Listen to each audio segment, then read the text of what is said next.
Good morning, dear students. Today we discuss about the topic biostatistics. So biostatistics. So tools of dental public health. So there are five tools of dental public health: epidemiology, biostatistics, social services, principles administration, and preventive dentistry. So statistics is one of the tools of dental public health which we will be dealing now. So statistics. So statistics there from the word static or datum means a measured or counted fact or piece of information stated as a figure such as height of a person, birth of a baby, etc. So they are collected from records, experiments and surveys in all walks of life such as economics, politics, education and even medicine too, including preventive medicine and public health in such field. So a simple but concise definition by Croxton and Cowden. So statistics defined as the collection, organization, presentation, analysis and interpretation of numerical data. So it is a branch of statistics concerned with mathematical facts and data related to biological events. And it is science that helps in managing medical uncertainties. So biostatistics covers application contributions not only from health, medicines and nutrition, but also from fields such as genetics, biology, epidemiology and many others. It mainly consists of various types like generation of hypotheses, collection of data and application of statistical analysis through various tests which will be discussed in the next coming lectures. So how can we use biostatistics? So application of biostatistics can be done in two ways. One is as a science and as a figures. So let us see it as a science. So as a science in community medicine and public health, in physiology and anatomy, in pharmacology, in medicine, in clinical medicine and in preventive medicine. So in public health, to evaluate the efficacy of sera and vaccines in the field, and epidemiological studies, the role of causative factors which is statistical tested, to test whether the difference between two populations is real or a chance of occurrence, to study the correlation between attributes in the same population, and to measure the mortality and morbidity. So morbidity is the pathological condition, disease condition. Mortality is the death. For example, now in the current scenario regarding the COVID-19, so how many people are affected with the COVID-19, how many people are active, how many people are dead. So these are all things normally statistics can give it the data every day. So I think we are all getting the everyday data in the country, in the state, even in your place. To evaluate the achievements of public health programs, for example, Pulse Polio program, where every year they will tell this number of percentage of population is out of the polio or it is totally eradicated depending upon the figures and values, to fix priorities in public health programs, to help promote health legislation and create administrative standards for oral health. It helps in compilation of data, drawing conclusions and making recommendations. And for students of medicine and dentistry, suppose if any other student, UG or postgrad student, is doing a research, definitely whatever the data is collected, that needs to be transformed into a statistical, whether to know whether significant values is there or not. So that way that is useful in public health. And coming to physiology and anatomy, to define what is normal or health in a population. So for example, a diabetic person. So when can you call a person diabetic? So what is the normal range of blood sugar level? So blood sugar level means two types. One is postprandial and fasting. So depending upon the normal, if it is above normal, you can call the person diabetic. That's what. To define what is normal or healthy in a population. To find the limits of normal variables such as weight and pulse rate in a population. So for example, BMI, body mass index. So body mass index, so what is normal range of body mass index? So what is normal range? So what is, if it is less than normal range, and what is called above normal range? So one can call a person as obese. So all these things normally to find limits of normality values such as weight and pulse rate in a population, to find difference between means and proportion normal at two places or in different periods, and in pharmacology to find the action of drug, to compare the action of two drugs or two successive dosages of the same drug, and to find the relative potency of new drug with respect to standard drug. So if any new drug is introduced in the market, before introducing the market, that needs to be tested in the lab. So in that in the procedure, the statistics can be used to know the efficiency and evaluation of the drug. In medicine, to compare the efficacy of particular drug, operation or line of treatment, to find association between two attributes such as cancer and smoking, or finally arise a social class, to identify signs and symptoms of a disease or syndrome. And epidemiological studies, the role of causative factors is statistically tested. So for example, smoking and cancer. So most common example, if a person smokes, definitely, so he have a chance of cancer. But to what extent? It doesn't mean that everybody who smokes will cancer, or it doesn't mean that whoever never smoke will not get a cancer. So to know the association between the smoking and the cancer, so statistics can be used to know which percentage of smokers will get the chance of cancer. So in medicine, that can be used like that.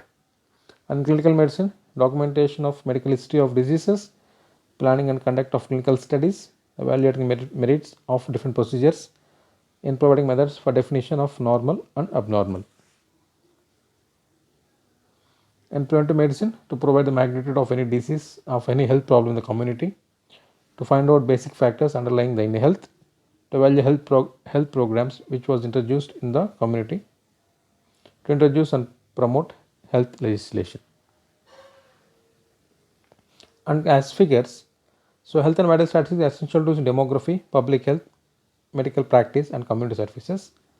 Recording of vital events in birth and death registers and disease in hospitals is like bookkeeping of the community, describe the incidence or prevalence of disease, defects of death in a definite population.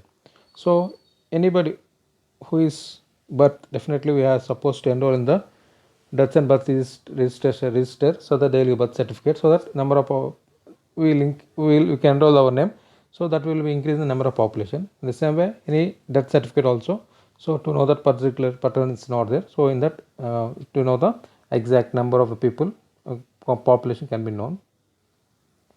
Such events probably recorded from the eyes and ears of a public health or medical administrator, on what are the leading cause of death, and what are the important cause of sickness, and whether a particular disease is rising or falling in severity or prevalence. You can correlate the thing with the present condition of the COVID. So how many people are affected and what is the age of more vulnerability. So now the media, they're telling less than 10 years and more than 60 years are people are more affected.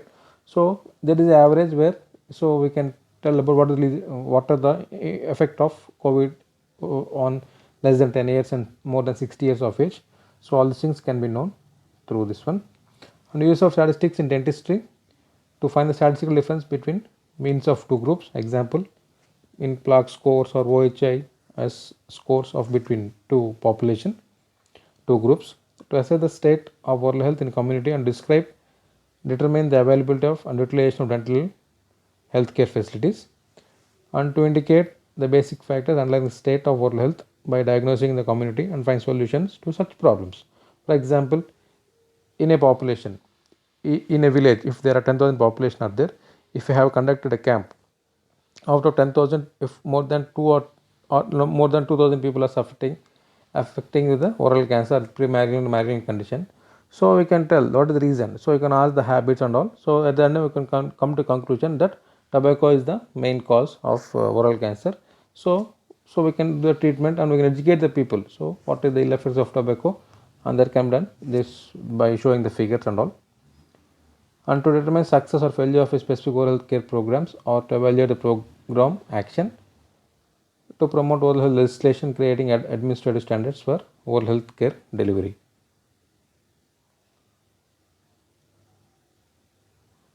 Coming to the next, data. So what is data? So it is a collective recording of observations, either numerical or otherwise, a collection of facts from which conclusions may be drawn. So collection of data, how will you collect data? So demographic data comprise details of population size, geographic distribution, ethnic groups, socio-economic factors, etc. Such data are obtained from census, experiments, surveys, hospital records, other public health reports, oral health care programs. Census. So census is the population. So every year, every 10 years, we will have the population will be updated. For example, 2011, 2021 census normally. So next is a 2021, so which will be done in next year. So experiments, anything. So if at all you invented a new drug or anything, so that will be tested clinically, even that is experimental. Surveys, hospital records, other public health reports, or overall health care programs. So depending on the nature of the variable, the data is classified into two broad categories. One is qualitative, other is quantitative. So qualitative data, when the data is collected on the basis of qualities like sex, gender, malocclusion, cavity, etc. So quantitative data, when the data is collected through measurement using calipers like arch length, arch width, fluid concentration, water supply, that is quantitative. So quantitative data, continuous and discrete. Qualitative data, attribute, ordinal, nominal, and it is open. So quantitative data, so discrete. When the variable in observation takes only fixed values like whole numbers, the data is discrete. For example, DMFT of a score of a child. So DMFT of score of a child will be either 3 or 4. It cannot be 3.5. Okay, so counted items. And continuous data is if the variable can take any value in a given range, decimal or fractional, it is called continuous data like arch length, distal width of erupted teeth or whatever. For example, 1.2 or 2.1 or 1.4, something like, which is followed with a decimal, that is continuous data. So qualitative data, nominal, consists of named categories with no implied order among the categories. Ordinal data consists of ordered categories where difference between categories cannot be considered to be equal. Example, Likert scale. So Likert scale, that is 3 point Likert scale or 5 point Likert scale, 7 point Likert scale. For example, if we say yes, no, in between you don't know. So that's what. So that is what is called Likert scale. So there are three types of Likert scale: 3 point Likert scale, 5 point Likert scale, and 7 point Likert scale. So data can be collected through primary source. Here data is obtained by the investigator himself. This is the first hand information.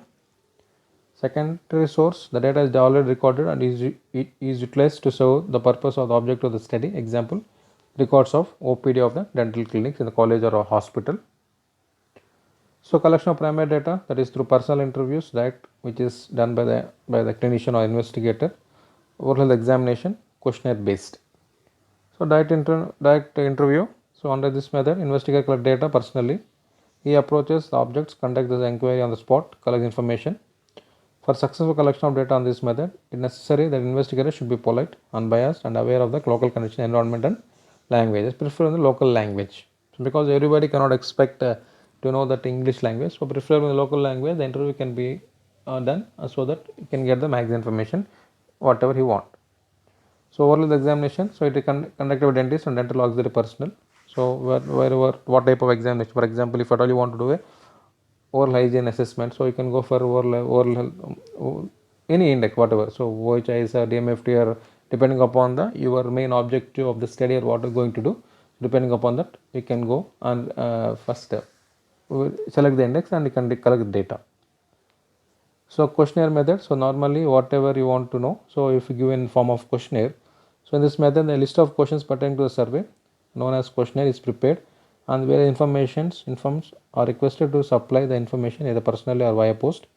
This method is easy to adopt when a wide geographic area is covered. So depending upon the first step, so you should know the topic and you have to prepare the questionnaire that needs to be translated in local language. Suppose if you are going on rural population, so what depending upon target, so the questionnaire needs to be framed and it should be pre-tested, then only that can be given to this one. So based upon their responses in the questionnaire, so you can draw a conclusion and I can come to know what is the end result of the study. So to conclude, so biostatistical techniques can assure that the results found in such study are not merely because of chance. In every case of our life, statistics plays a major role for better gaining and accurate results. So a well-designed and properly conducted study is basic prerequisite to arrive at a valid conclusions. So statistics plays a vital role in every walk of life. So this is the major tools of public health, as I said. So along with epidemiology, biostatistics, social sciences, principles of administration, prevent industry. statistics, I mean statistics one of the tools of public health. So in next lecture we'll discuss about the presentation of data and other tests which we normally use in the biostatistics. Okay, thank you.